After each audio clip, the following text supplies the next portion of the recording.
আমি একটু বলবো একটা ডাইভার্স নিউজ রুমের কথা।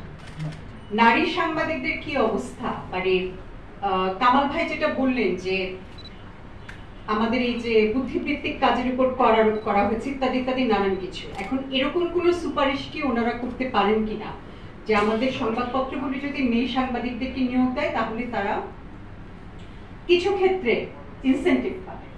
এটা করলে আমার মনে হয় মেয়ে সাংবাদিকদের ভিজিবিলিটি একটু পত্রপত্রিকায় বাড়তো।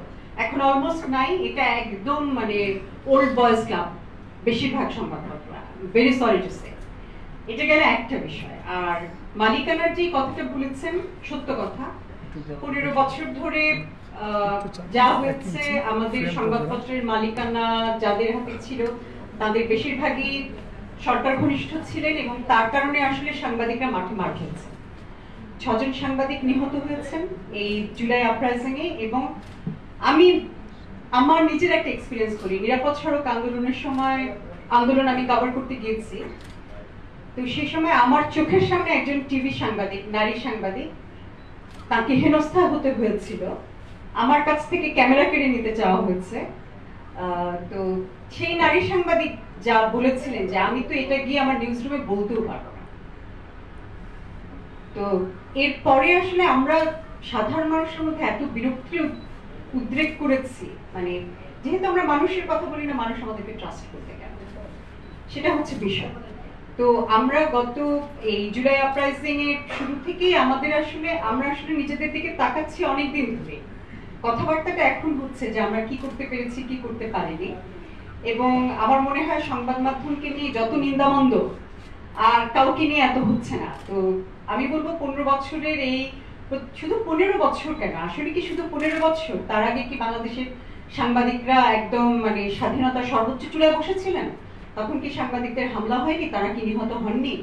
তখন কি তাদের কেউ কেউ অন্যায় জড়িয়ে পড়েননি? তখনও পড়েছেন। না হলে এই সংবাদপত্রে পলিটিক্যাল এই ডিভাইডেশনটা থাকতো না, যদি আমরা সে সময় খুবই ভালো থাকতাম, খুবই ভদ্র থাকতাম। তো আমরা অনেক নিন্দাবন্ধ শুনেছি, আমরা বরঞ্চ একটু সেলিব্রেটও করি। এই যে 15 বছর যারা প্রতিকূল পরিবেশের সঙ্গে লড়াই করে সাংবাদিকতা করেছে, তাদের সাংবাদিকতাটাকে সেলিব্রেট করা উচিত। না হলে আসলে সারাক্ষণ এই গিল্টি ফিলিং, আমরা কিছু করিনি, একে ধরো তাকে মারো, জাতিসংঘকে খবর দাও বাংলাদেশের সংবাদ মাধ্যম কি করেছে সেটা খুঁজে বের করুন। 266 জনের বিরুদ্ধে হত্যা বা হত্যা চেষ্টা মামলা হয়েছে। প্রত্যেকটা জিনিসে আসলে অ্যাড্রেস করা উচিত। আমরা মনে মনে খুব মরে আছি।